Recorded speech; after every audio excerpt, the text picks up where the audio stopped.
My name's David Brazier. I'm with Centro. Centro is the West Midlands Integrated Transport Authority. I nearly said Passenger Transport Executive. That's what we were before the last month. The reason why I've stopped you here is I will be taking you on to Gateway and showing you Gateway and giving you some idea of how that's coming along and some of the structural changes that are happening here.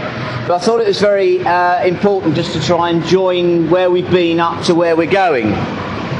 One of the challenges that we are going to be faced by having HS2 arriving just the other side of Moore Street is coming up with a solution for how we actually get people to interchange quickly. One of the basics of the business case for HS2 is that people will also want to do onward journeys to places like Wolverhampton, Walsall and other places within the West Midlands. And it's very important that we achieve a fairly quick interchange time between there so that they can actually be seen to deliver their business case. And where we are at the moment is the ideal and the obvious direct walking route between the two sites. At the moment we're looking to try and improve things through here. We're also looking to try and improve the arrival actually on Moore Street, Queensway at the moment. I mean, if you had a chance to look back and see hectares of concrete and road, it's not going to be what you might call a nice arrival environment for people who, hopefully, if we actually connect HS2 with HS1, will come from Paris and from Germany and from Brussels and all of those places. So in terms of looking at the overall bigger picture, we're not only looking at where HS2 might go, but also what the environment around it might be. Certainly in terms of development opportunities, we've already heard from Glenn how the city is starting to move eastward again, and I think I've had conversations with a number of people as I've walked through. There's quite a lot of development on the left which is actually showing its backside to Moore Street, Queensway, and certainly I do see in the future that some of the owners of those properties will certainly want to think about perhaps changing the emphasis of the way they actually front onto Moore Street, Queensway, giving them opportunities to get more obvious usage from people arriving into the city centre.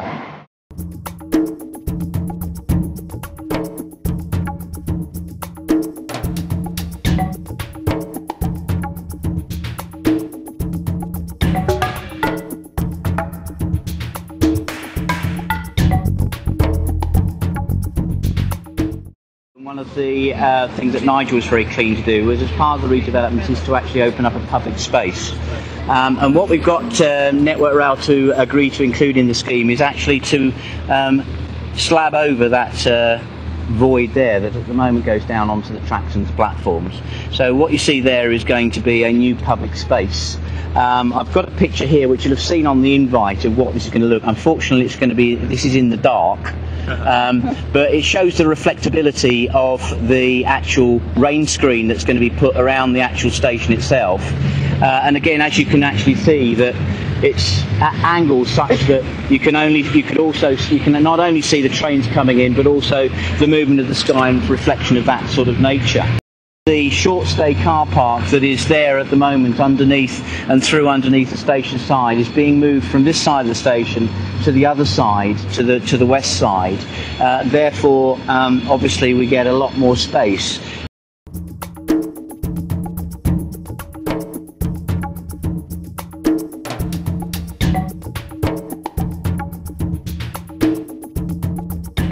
Sorry it's quite small, but this is an elevation showing the new John Lewis store. It's going on the building as we see here. At the moment, these buildings here are temporary accommodation for the station operation. There's quite a lot of work going on down below our feet in what we call the hinterlands, putting in new foundations and that sort of thing. And of course the station is actually going to be operational throughout the redevelopment of the station itself, which is why it's going to take until 2015 for final completion. First phase will be open in 2012, in around about June, July time, if I remember rightly. and the second phase is the beginning of January, February, March time in 2015. To make all this happen, we've also got to take down this building here called Stevenson Tower. As you can see, the scaffold is going up. It's a deconstruction rather than a demolition, and actually this will go on until around about mid-2013. Not very easy to see, but we will also have what are referred to as Spanish steps going down onto the south side. One of the great drivers of doing New Street is also to break the barrier that the current station puts into access and movement from the north to the south. You will have a north-south public non-paid concourse going right the way through the station, with paid concourses to your left and to your right, so that it will open up potential development opportunities to the south of the station, one of probably the areas that is in need of development. And certainly Nigel and colleagues at the moment are looking at a supplementary planning document for development on the south side, because of things like the retail markets, the wholesale markets, and the movement and those things happening as well. So this complements that in that way. Just to give you an idea, the other driver amount of the scheme and the way that the scheme has been designed is that there will be a large atrium that will actually bring light down onto the concourse.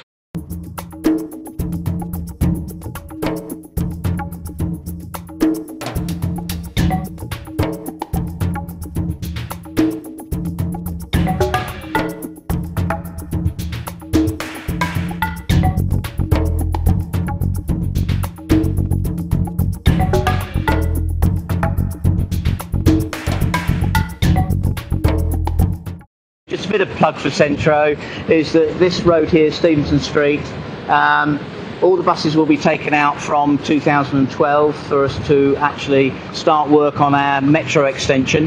The metro at the moment stops at Snow Hill, but we'll start constructing on that, as I say, in 2012, and the station, which interchanges with the new Gateway project, is actually going to be there in Stevenson Street. So I'm just talking to a colleague here, so anybody who actually wants to go to Wolverhampton and there's a signal failure here, can get on a tram up to Snow Hill and through Snow Hill on our metro and take them to Wolverhampton. So just a bit of a selling story that money's in place. We're hoping to have that finished by the same time as Gateway is finished, end of 2014, beginning of 2015. Seems like a long time, but when you've got to get all the statutory utilities out of the road and all that sort of thing, it takes an age. But I'll take any questions now, I guess. I think it's worth just commenting that 80%, 20% point you explained to me. Yeah, we were going to have this metro route out via Broad Street to Quinton. As a result of the downturn in the economy, affordability came in, but actually delivering the connection between Snow Hill and Moor Street probably delivers 80% of the benefits for 20% of the cost. So that's the reason why we sort of come down to this. But we still have got Transport and Works Act powers to then take the metro up here and across to Broad Street and down Broad Street, and that's something that we still have in mind. This is a metro. This is going to be on rails. The other thing that we're looking at as an interim solution to this is what we're calling Birmingham Sprint, which is going to be a bus that wants to look like a metro. The first phase that we're looking at the moment is the line between Walsall and Broad Street, which is down the A34. The reason why we've gone for that one is that at the moment it has a express service. It has quite a lot of existing levels of priority, uses the underpasses rather than coming up around the roundabouts. I think the reason why we're looking at rapid transit is that we were looking to try and deliver something in a shorter period of time than it takes, quite frankly, to get metro up and running. Yeah. Does that have its own route so that it can't get delayed by traffic? It will have as much priority as we can afford to give it, and I say that in two ways: one, money, and two, the capacity of the road.